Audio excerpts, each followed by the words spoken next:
Blackstone presents Shielded Wrongs by Adelaide Forrest. This book is read by Meghan Kelly and Patrick Zeller. 1. Sadie. Winter brought with it the stench of death, lingering in the air like something palpable.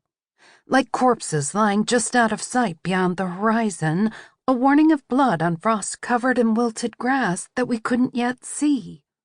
But war had come, and all I could do was wait in the calm before the tides tore the city to shreds.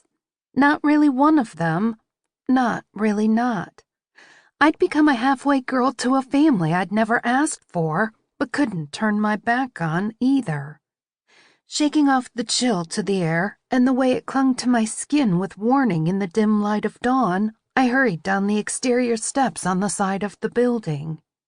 Even though the weather had been unseasonable as of late, the tiny commute down the stairs and around to the front of the gym still filled me with dread. Before my best friend Ivory's involvement with the Bellandi family, I'd been secure in my little corner of Chicago.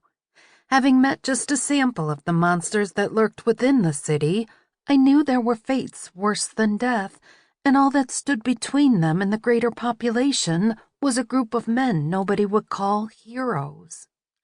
In common terms, the city as I knew it never existed, lost to a world of crime most of us never dreamed of. I'd take the cold over the uncharacteristic warmth if it meant returning to the peace of relative ignorance. Usually this time of year made my nose want to fall off and my dark hair freeze to my head before I could get inside the gym. Instead, I barely shivered in my jacket, but I still hated the fucking cold and everything that came with it. When I rounded the bottom of my steps, my spine prickled with unease.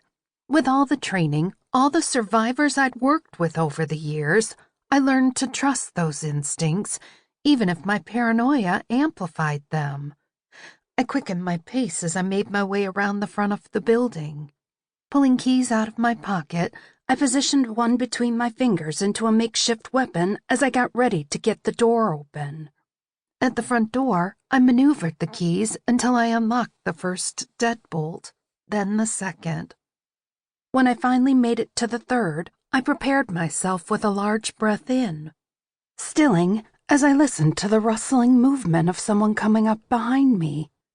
Waiting until the slow ease of quiet breath fanned against the back of my neck, I forced myself to pull the key from the lock slowly and slip it between my fingers once more. Sample complete. Ready to continue?